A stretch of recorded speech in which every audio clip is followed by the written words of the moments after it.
माझं नाव बाबू चांदे मोरे, जिल्हा परिषद प्राथमिक शाळा खोमारपाडा, तालुका विक्रमगड, जिल्हा पालघर या ठिकाणी मी उपशिक्षक म्हणून काम करतोय। यावर्षी अंतर्गत अनलर्निंग हे जे 21st सेंचुरीचं काही असतील आपल्याला स्टेज मिळत नसेल तर ते या फेलोशिपमुळे आता ते साध्य झालेलं आहे। माझ्या प्रोजेक्टबद्दल म्हणायचं झालं तर मला अक्षर सुधार प्रकल्प पण माझं असं म्हणणं आहे की हे नातं एका कार्यक्रमात सीमित नाहीये। आपले संबंध पुढचे 5, 25, 50 वर्ष वेगवेगळ्या प्रयत्नातून आणि सगळंच आम्हाला आयुष्यातलं सार्थक कळलेलं आहे। आम्हाला 4-5 जणांना असं नाही, तुम्ही जसे चाचपडताय तसेच आम्ही चाचपडतोय। We are all on the same side. त्याच्यामुळे माझी अपेक्षा आहे की नातं 2 वे व्हावं। म्हणजे तुम्हालाही या फेलोशिपमध्ये काही सुधारणा सुचवायच्या असतील तर प्लीज सुचवा। तुम्ही जसे शिक्षक आहात एखाद्या भाषेचे तसे फेलोशिपचेही मार्गदर्शक, शिक्षक आणि फेलो आहात। राजनीति,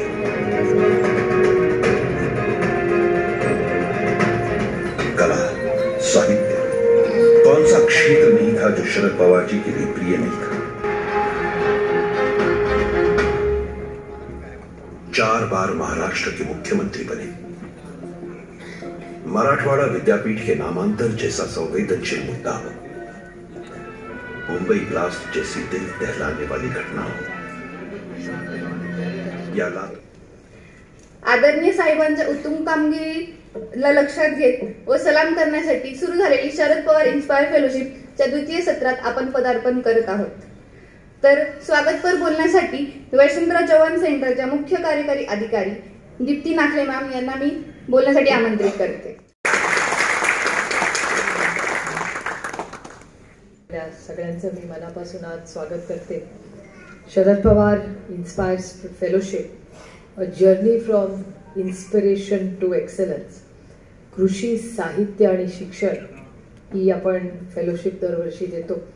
या कार्यक्रमासाठी आवर्जून उपस्थित राहिलेले डॉक्टर CD माईन, आदरणीय पवारसाहेब, योगेश कुदळे, संतोष मेहके, नितीन रेंडे, प्रोफेसर निलेश नलावडे, टकले साहेब, दीप्ती, दत्ताभाऊ, व्यासपीठावरील मान्यवर उपस्थित बंधू आणि भगिनी, खरं तर ही फेलोशिप का सुरू केली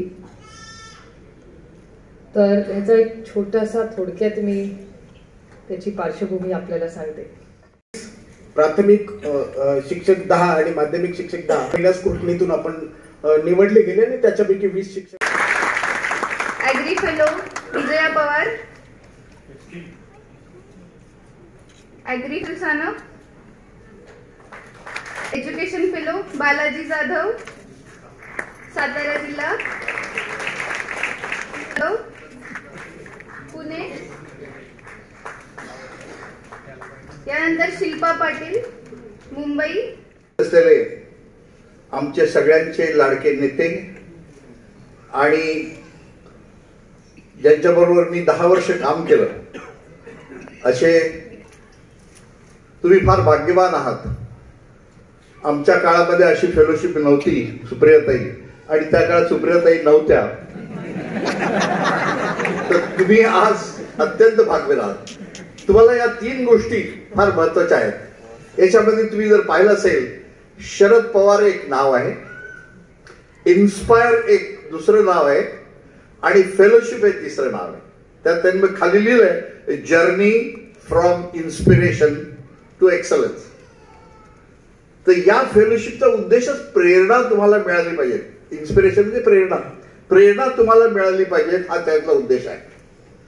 आणि यांनी एक छान असं कॉम्बिनेशन केलंय, तुम्हाला कल्पना आहे की कृषी हा आमचा म्हणजे देशाचा पाया आहे म्हणून पवार साहेबांना मी मंचावर आमंत्रित करते।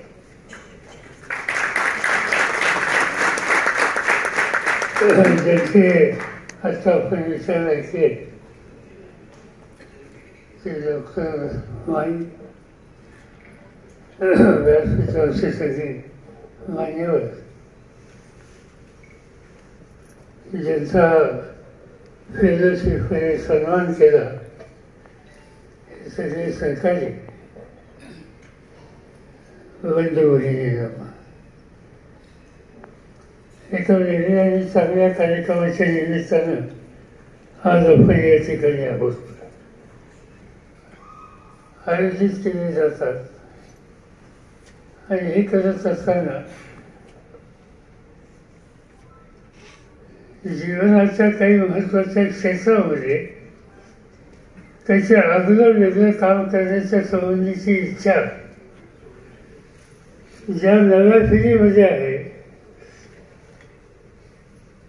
त्यांना हुसकून प्रोत्साहित करण्याच्या संबंधीचा कार्यक्रम हा असला पाहिजे हा सोफिया आणि त्यांच्या सहकार्याने ठरवलं आणि त्यामधून या स्कॉलरशिपचे फेलोशिपचे जन्म झाला.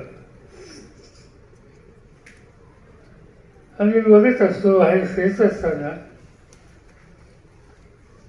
की अनेक क्षेत्रामध्ये साधी साधी माणसं काही चमत्कार करत असतात.